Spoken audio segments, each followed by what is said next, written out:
جيت اكتب عن امي. قلت عنها شايله همي، قلت دي بتجري في دمي، قلت ياما حاجات كتير مش جديد. دي جي مصطفى 50 ريمكس. أمي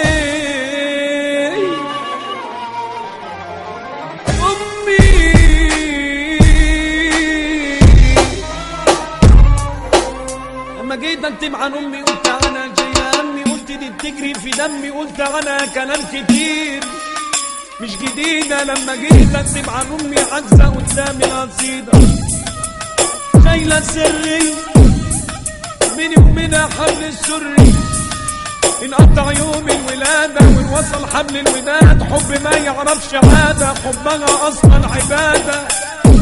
لما جيت اكتب عن امي لقيتني بكتب عن حروف، قام القلم زعق وقف قال لي ما تسمع يا ولد، اسمها مشترك مع اسم ملهاش شريك لك. اول الام الالف واول الاسم الالف، ودي السودا في ربك بيخلق من العدم، وانجن على وجه الحج ما بلغت الحلم. امي لما جيت اكتب عن امي لقيتني بكتب عن انا في التعب. كانت بتنسى جيب مؤنث جيب مسكر جيب يضحك جيب مكشف جيب على الدنيا بسلام. وقتها انا ما كنتش بفكر، كنت ببكي وكان بتحضن بابتسام. يا ما بتدلع عليها يا ما بتمنى عليها، يا ما حوستني بجناحها ودمها في ايديا ومن ايديا تاتا تاتا ورجلي داست على البلاطه وداس عليا عجب زمانها، وكنت ببكي كانت تجيبلي الشوكولاته. امي كبرت فجأة لقيتني بنسى من كلام على العيال اللي مصاحبة عن السجاير، خدش ذاكر اجي اتدلع تقول لي ده انت راجل. بص يا ابني انت اللي زيك دخل دنيا، بص يا ابني السنين زي الكولونيا ما تلاقيش دوا جريحة، امي ما بتعرفش تجرح بس يا ما بقت الجريحة، واما جت وقفت قصادي قالت لي انت ابتدائي، انت نور عيني اللي شبهي، انت دونا عن ولادي. وقتها انا ما كنتش بغاوي، كنت فاضي للغناوي، كنت اسيبها ده وانزل اترمي بحضن القهاوي.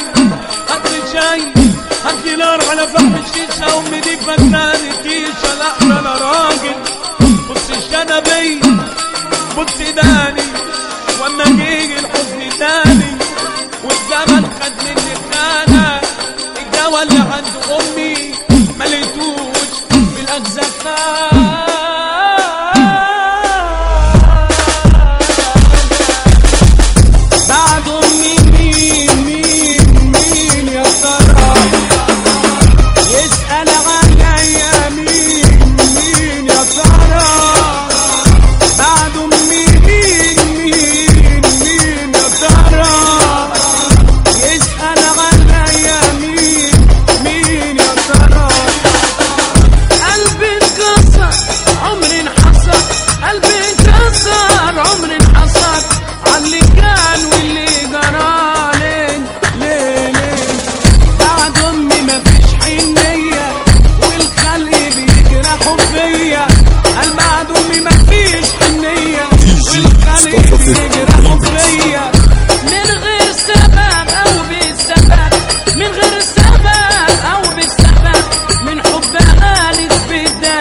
حبك فيا ضنايا.